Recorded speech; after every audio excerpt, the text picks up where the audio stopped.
Dr. Peterson, I would just like to ask you to please talk about what Jung called a psychic death, also known as an ego death.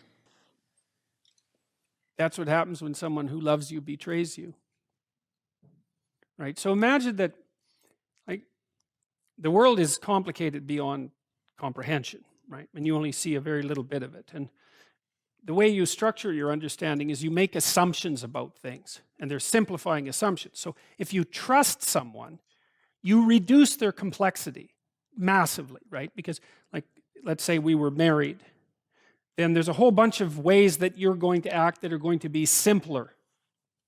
Okay, so then I can tolerate being around you in some sense because you're not everything at once.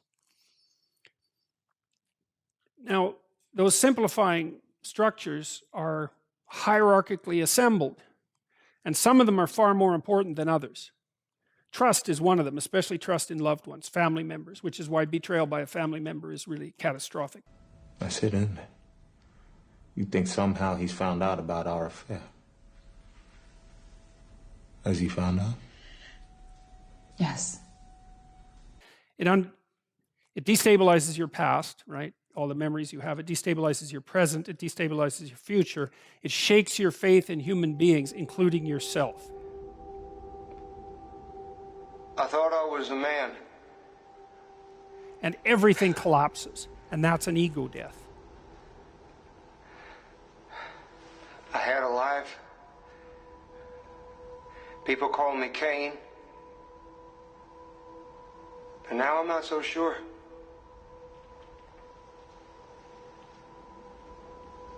If I wasn't Cain, what was I? And so, now underneath the ego, as far as Jung was concerned, was another structure that he called the self. Is that you? And the self is this thing that remains constant across ego deaths. But it's deeper and less personal. It's archetypal. And it's the thing that the ego collapses into when it collapses, and then that rebuilds the ego. Something like that across time. But that's what an ego death is. Now, there's variants of that, because you can have a voluntary or an involuntary ego death. And a voluntary ego death is when you learn a bunch and you're willing to let go. So that would be your own immolation. It's like you're a phoenix and you're lighting yourself on fire. You ever seen a phosphorus grenade go off? What kind of brat? Shield your eyes. 2.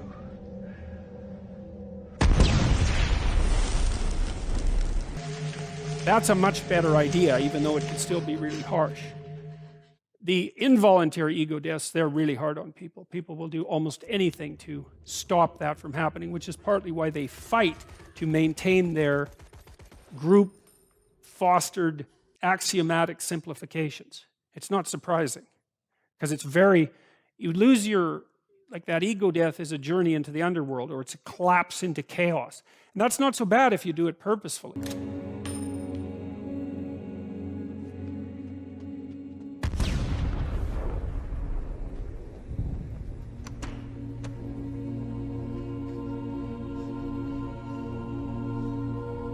If you betray me, then I have to see you differently. And, you know, if we've interacted a long time, I've built up a hell of a model of you. You know, it's taken a tremendous amount of effort to generate. And I may have used that model as a predicate for all sorts of other plans, which is what you do with an intimate relationship. And so then if you do something that indicates a true mismatch, it isn't only that I have to adjust my actions. God only knows what I'm going to have to retool. I may even have to retool my perceptions of myself. You aren't Cain, are you?